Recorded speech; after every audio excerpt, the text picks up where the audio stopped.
Imagine you wanted to get fit, not just a little fitter, genuinely, lastingly fit. And imagine that instead of overhauling your entire life, joining an expensive gym, and committing to brutal 2-hour workouts every morning, you simply did 2 push-ups after brushing your teeth. That's it, 2 push-ups every single day. You'd probably laugh at that. 2 push-ups isn't going to transform anyone's body. And you'd be right, for now. But here's the thing James Clear wants you to understand before anything else. You're not trying to do the push-ups, you're trying to become someone who exercises. And that distinction between the action and the identity behind it is at the heart of one of the most important books written about human behavior in the last decade. Atomic Habits is not a book about dramatic transformation. It's not about willpower, motivation, or waking up at 5 a.m. and suffering your way to success.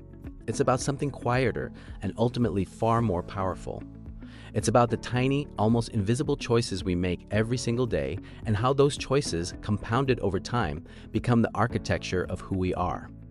James Clear spent years studying the science of habits, drawing on research from biology, psychology, and neuroscience. But what makes this book exceptional isn't just the research. It's the way he translates all of that complexity into something you can use before you finish the chapter. So let's walk through it together, the whole thing, idea by idea, layer by layer, in a way that doesn't just inform you, but genuinely changes how you think. The 1% rule, why small changes are more powerful than big ones. Let's start with the most foundational idea in the entire book. Because if you don't understand this, nothing else quite lands the way it should. Most of us think about improvement in big leaps. We want to lose 20 pounds, write a novel, learn a new language, build a business, and we approach all of these goals with the same mindset. Go hard, go big, go now. And for about 2 weeks, maybe 3, we do exactly that. Then life happens, motivation fades, and we're back where we started. Except now, we also feel a little guilty about it. James Clear asks us to try a completely different lens. Instead of asking, how can I completely change my life this month? Ask, how can I be just 1% better today? 1%, that sounds almost insultingly small. But here's the mathematics that changes everything. If you get 1% better at something every single day for a year, you don't end the year 1% better. You end the year 37 times better. That's not motivational poster math, that's compound interest applied to human behavior. Conversely, if you get 1% worse every day for a year, you decline nearly down to 0.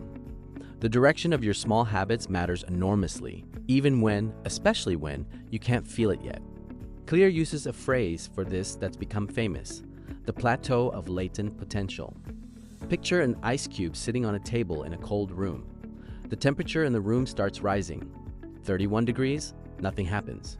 32 degrees, still nothing. The ice cube just sits there, solid and unchanged. And then the temperature hits 33 degrees and the ice begins to melt. Not because anything dramatically changed between 32 and 33 degrees, but because of all the work that happened beforehand, the accumulation of energy that had nowhere to go until that moment. That is what your habits are doing when you can't see the results. People give up on their gym routine after 3 weeks because nothing looks different in the mirror. They quit journaling because they don't feel any more mentally clear. They abandon their business because revenue hasn't appeared yet. But they're at 32 degrees. They were 1 degree away from the ice starting to melt. The problem isn't the strategy. The problem is the timeline. We expect linear results from a process that is fundamentally not linear, and that mismatch is the reason most people quit right before the breakthrough. Systems versus goals, the shift that changes everything. Now here's where Clear introduces one of his most counterintuitive and genuinely refreshing arguments. He doesn't want you to focus on your goals, not primarily anyway. Think about that for a moment, because it cuts against almost everything we've been taught. We're told to set goals, visualize your goals, write your goals down, revisit your goals every morning, and yet Clear points out something obvious once you see it.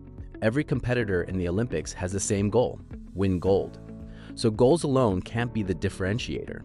What separates them is their systems. A goal, Clear argues, is about the outcome you want. A system is about the process that produces it. And here's the real insight. If you focus entirely on your goals, you'll either achieve them and lose your motivation because the target is gone, or you'll fail to achieve them and feel defeated. Either way, goals are temporary. Systems are permanent. If you're a writer, your goal might be to publish a book. but your system is the daily habit of sitting down and writing 500 words no matter what. If you're an entrepreneur, your goal is to build a profitable company. But your system is the weekly rhythm of talking to customers, testing ideas, and iterating quickly. The goal gives direction. The system makes the journey. Clear's point isn't that goals don't matter. It's that falling in love with your system, with the process itself, is what actually carries you there. And here's the beautiful side effect. When you're focused on the system, you're winning every single day you show up and execute it. You don't have to wait for the finish line to feel successful. The habit loop, understanding the engine beneath your behavior. To understand why habits form and why they're so hard to break, you have to understand their structure. And here, Clear builds on decades of behavioral science to give us the clearest model I've encountered. Every habit, without exception, is built from 4 stages. He calls them the cue, the craving, the response, and the reward. Think of it as a loop, a cycle that runs continuously, mostly without your awareness. The cue is the trigger. It's the notification sound on your phone. It's the smell of coffee in the morning. It's walking through your front door and kicking your shoes off. The cue is any piece of information your brain registers as a signal that a habit might be relevant. The craving is the motivational force. This is important. You never actually crave the habit itself. You crave the state change the habit delivers. You don't crave cigarettes. You crave the relief from stress they provide. You don't crave social media. You crave the momentary escape from boredom. Understanding this distinction is tremendously freeing because it means what you're really trying to satisfy is a feeling, and there are other ways to get there. The response is the habit itself, the thought or action you take, whether it's lighting a cigarette, opening Instagram, or lacing up your running shoes. The response only happens if you have enough motivation and if the action is within your ability to perform. And finally, the reward. The reward is what your brain uses to decide whether this loop is worth remembering for next time. If the reward satisfies the craving and delivers a feeling of pleasure, relief, or completion, the loop gets encoded, strengthened, and eventually automated. This 4-part cycle is happening constantly in your life, driving far more of your behavior than you probably realize. Neuroscientists estimate that somewhere between 40 and 50% of our daily actions are habitual, not consciously decided, just automatically executed, which means the quality of your habits is, in a very real sense, the quality of your life. The 4 laws of behavior change, a framework you can actually use now. This is where the book becomes a practical manual. Clear takes the 4 stages of the habit loop and transforms them into 4 laws, 4 actionable principles you can use to build any habit you want and break any habit you don't. To build a good habit, you follow these 4 laws. Make it obvious, make it attractive, make it easy, and make it satisfying. And to break a bad habit, you simply invert them. Make it invisible, make it unattractive, make it difficult, and make it unsatisfying. That's the whole framework. Simple on the surface, profound in application. Let's go through each one slowly because there's real nuance here worth sitting with. Make it obvious. The first law is about the cue. If you want to build a habit, you need to design your environment so the cue for that habit is impossible to miss. One of the most powerful techniques Clear introduces here is what he calls implementation intention, and it sounds almost laughably straightforward. Research shows that people who plan specifically when and where they will perform a behavior are significantly more likely to follow through. Not, I'll exercise more, but I will go for a 30-minute walk every Monday, Wednesday, and Friday at 7 a.m. starting from my front door. The specificity rewires your brain's readiness for the habit. He also introduces habit stacking, one of the most elegant ideas in the book. The formula is simple. After I do this current habit, I will do this new habit. You're essentially piggybacking a new behavior onto an established one, using the existing habit as a cue. After I pour my morning coffee, I will meditate for 2 minutes. After I sit down at my desk, I will write in my journal for 5 minutes. The existing habit provides the trigger, so you don't have to rely on remembering or feeling motivated. And then there's environment design, perhaps the single most underrated idea in the book. Your behavior is enormously shaped by your context, whether you're aware of it or not. Clear points to studies showing that people ate more when food was visible and close at hand, and far less when it wasn't. The behavior didn't change because of discipline, it changed because of proximity. So if you want to read more, put the book on your pillow. If you want to eat healthier, put the fruit bowl on the counter and move the chips to the back of the top shelf. You're not fighting your impulses, you're redesigning the battlefield. Make it attractive. The second law targets the craving. Habits are more likely to stick when we associate them with something we genuinely look forward to. And here, Clear introduces the concept of temptation bundling, a deceptively simple strategy. The idea is to pair a habit you need to do with something you want to do. Only listen to your favorite podcast while you're on the treadmill? Only watch that guilty pleasure show while you fold laundry? By attaching something inherently rewarding to a habit you're trying to build, you transform the habit's emotional color from obligation to treat. Over time, the habit itself takes on that positive charge. He also talks beautifully here about the social environment, how we absorb habits from the people around us, almost by osmosis. We imitate three groups in particular: the close, the many, and the powerful. The close means our immediate social circle. The many means the broader culture we're embedded in. The powerful means people we admire and aspire to be like. If you want to change your habits, one of the most effective strategies is to change your social environment, to spend time with people who already have the habits you want.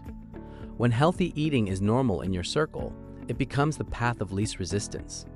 When reading is what the people around you do for fun, it becomes easy to love it. Make it easy. The third law is about friction, and it might be the most immediately actionable insight in the entire book. Clear argues that the most important factor in whether a habit happens is not motivation. It's the amount of friction standing between you and the behavior.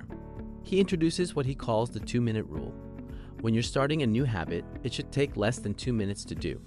Not because 2 minutes is the goal, but because 2 minutes is how you defeat the starting problem. The hardest part of any habit is beginning.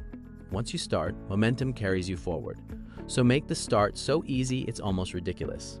Read every night before bed becomes read 1 page before bed. Do yoga every morning becomes get out the yoga mat. You're not trying to master the habit on day 1. You're trying to master the art of showing up. This idea connects to a deeper truth about how habits are encoded in the brain. Repetition is what automates behavior, not duration.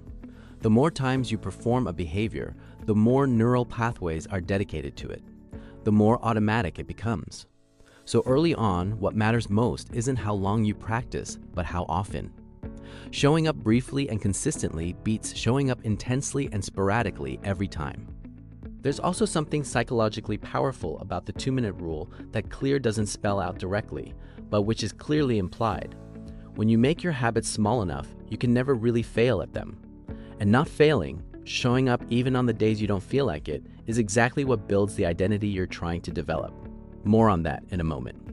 Make it satisfying. The fourth law is perhaps the most fundamental and the most misunderstood. We repeat behaviors that feel good. That is not a character flaw. That is how your brain is designed. The problem is that the rewards for good habits are almost always delayed, while the rewards for bad habits are almost always immediate, and your brain is wired to prioritize the immediate. Clear calls this the cardinal rule of behavior change. What is immediately rewarded is repeated, and what is immediately punished is avoided. Bad habits feel good now and bad later. Good habits feel hard now and good later. And your ancient, reward-seeking brain doesn't naturally distinguish between what's good for you in 10 years and what feels good in 10 seconds. So what do? You bring the reward forward in time. You create a system where your good habits deliver immediate satisfaction. This can be as simple as tracking your habits, marking an X on a calendar, checking a box in an app. There's something surprisingly satisfying about that simple act of tracking. It makes the invisible visible, gives you a tiny dopamine hit for showing up, and creates a chain you'll want to protect. He also talks about never missing twice. Missing once is an accident. Missing twice is the start of a new habit, a bad one. When you miss a day, the goal isn't perfection. The goal is to return to the system as quickly as possible. Show up badly if you have to. Do 2 push-ups instead of 20. Write 2 sentences instead of 500 words. Just don't break the chain twice in a row. That is the rule. Identity-based habits, the deepest shift. Now we come to what I think is the most profound and lasting idea in the entire book. And it's something that once you hear it, you can't unhear. Most people approach habit change from the outside in. They start with the outcome they want, lose 20 pounds, write a book, make $1 million, and they work backward to the behaviors they need. Clear calls this outcome-based thinking, and while it can work, it has a fundamental weakness. The identity behind the behavior hasn't changed. So when the habit gets hard, and it always gets hard, there's no more deeper reason to stay committed. Clear's alternative is identity-based habit change. Instead of starting with what you want to achieve, you start with who you want to become. And then every small action becomes evidence for that identity. Here's the practical magic of this idea. Let's say you're trying to quit smoking. Someone offers you a cigarette. If you're operating from outcome-based thinking, you say, "No thanks, I'm trying to quit." You're still defining yourself as a smoker, just one who's trying not to smoke. But if you're operating from identity-based thinking, you say, "No thanks, I don't smoke." You've made it an identity statement, and every time you say that and mean it, the identity gets stronger. Every action you take is a vote for the type of person you wish to become. This is Clear's central metaphor, and it's a powerful one. You're not trying to win a landslide, you're just trying to win the majority of votes. Go to the gym once, and you cast one vote for being someone who exercises. Miss a workout, and you cast one vote for someone who doesn't. What matters is which identity is winning the election of your daily choices over time. This reframes everything. It makes habit formation less about discipline and more about self-concept. The question isn't, how do I force myself to go to the gym? The question is, what kind of person do I want to be, and what would they do right now? When you're building from identity, the habits become natural expressions of who you are, rather than external requirements being imposed on you. Breaking bad habits. The inversion principle. We've spent a lot of time on building good habits, but let's give proper attention to the other side, because for many people, this is the more urgent challenge. Breaking bad habits isn't mysterious. It's just the same 4 laws inverted. You make the cue invisible by removing triggers from your environment. You make the craving unattractive by reframing the habit. Instead of saying, "I can't eat junk food," you say, "I don't eat junk food," shifting from deprivation to identity. You make the response difficult by adding friction, deleting the app from your phone, keeping unhealthy food out of the house, leaving your gaming controller in a closet rather than next to the TV. And you make the reward unsatisfying by creating a social contract, a commitment device, or a cost for the behavior. Clear tells the story of a man who wanted to stop watching television mindlessly every evening. He didn't try to build willpower. He simply unplugged the television and put the remote in a drawer in another room. That tiny increase in friction was enough to interrupt the automatic loop. He wasn't fighting desire, he was engineering distance between the cue and the response. Here's the uncomfortable truth about bad habits that Clear articulates beautifully. You don't need to be stronger than your bad habits. You need to be smarter about your environment. Willpower is a renewable but finite resource. Environmental design is a permanent structural advantage. Design your life so that the default behavior, the path of least resistance, is the behavior you actually want. Advanced concepts, Goldilocks, genes, and the downside of good habits. Clear doesn't leave the book without addressing some harder and more nuanced ideas, the ones that acknowledge that none of this is a perfectly clean system. There's the Goldilocks rule. Humans experience peak motivation when working on tasks that are right at the edge of their current abilities. Too easy and we're bored, too hard and we're overwhelmed. But right at the margin of our competence, slightly challenging but achievable, and we enter a state of engagement that feels almost effortless. This is what athletes and psychologists call flow. The key insight is that this zone isn't a personality trait. It's something you can engineer by choosing the right level of challenge for your habits and skills. Clear also addresses an idea that doesn't get enough airtime, the downside of good habits. Once a habit becomes automatic, you stop paying attention to it. And when you stop paying attention, you stop improving. A basketball player who has drilled their free throw thousands of times can do it on autopilot, which is great. But if they never reflect on their form, they'll plateau at whatever level they've automated. He calls his solution reflection and review. Regularly stepping back to audit your habits, your systems, your identity, and asking honestly, is this still working? Who am I becoming? What do I need to change? And then there's the question of genes and talent, an honest and somewhat counterintuitive acknowledgement that habits aren't equally easy for everyone. Our genetics shape our inclinations, our temperament, our natural strengths. Clear doesn't use this as a reason to give up, quite the opposite. He uses it to argue for a concept borrowed from the world of evolution, the explore-exploit trade-off. Early in any pursuit, explore widely. Try many different habits, skills, and arenas. Then, once you find the intersection of what you're naturally inclined toward and what you can become world-class at, exploit that relentlessly. The habits that align with your nature will always be easier to sustain. Build on your strengths rather than only shoring up your weaknesses. Pulling it all together, what kind of life are you building? Let's take a step back from the tactics and the frameworks for a moment, because there's something deeper running underneath all of this that I want to make sure we honor. James Clear is ultimately writing about the relationship between who we are and what we do every day. He's making a philosophical argument dressed in the language of behavioral science. Your daily habits are not just tools for achieving goals. They are, in the most literal and meaningful sense, the construction of your character. Every morning you wake up and choose consciously or not what kind of person you're going to be that day. And the beautiful and sobering thing is that you don't announce that choice in some grand declaration. You make it in the small, private moments that no one sees. The moment you choose to read instead of scroll. The moment you get up and go for that walk even though it's cold and you're tired. The moment you sit down to write even though you don't feel like it. These moments don't feel important. They feel mundane, but they are, in aggregate, everything. Clear quotes the philosopher Will Durant, summarizing Aristotle, "We are what we repeatedly do." Excellence, then, is not an act, but a habit. That line has been quoted so many times it's lost some of its power, but sit with it for a moment. You are not what you intend to do. You are not what you dream about doing. You are what you actually do, repeatedly over time. Your habits are not reflections of your character. They are your character in action.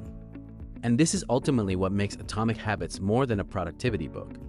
It's a book about agency, about the radical and empowering idea that the person you become is not primarily determined by your circumstances, your upbringing, or your talent. It's determined by your systems.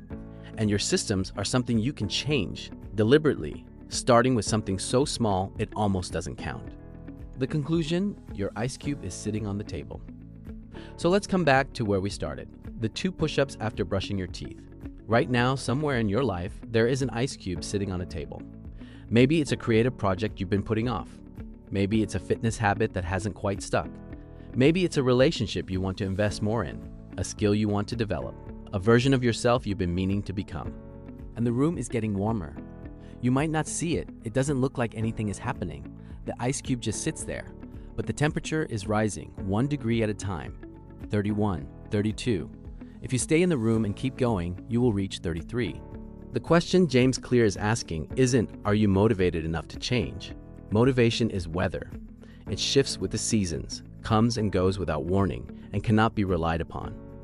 The question is, can you build a system that works even when you're not motivated? Can you design your environment so that good behavior is the easiest choice? Can you get so clear on who you want to become that showing up stops feeling like discipline and starts feeling like integrity? Can you make it obvious? Can you make it attractive? Can you make it easy? Can you make it satisfying? If the answer is yes, even for one small habit, starting today, then you've understood the whole book, because everything else is just iteration. Every habit you build successfully teaches you how to build the next one. Every identity vote you cast makes the next vote a little more natural. Every system you design gets a little more sophisticated over time. You don't need to overhaul your life. You need to change your direction by 1 degree. Because 1 degree, sustained over years, takes you somewhere completely different than where you were headed. And when you look back from that different place at everything you've built, the person you've become, the quiet accumulation of all those unremarkable days, you will understand in your bones what James Clear was trying to tell you. It was never about the 2 push-ups. It was always about becoming someone who shows up.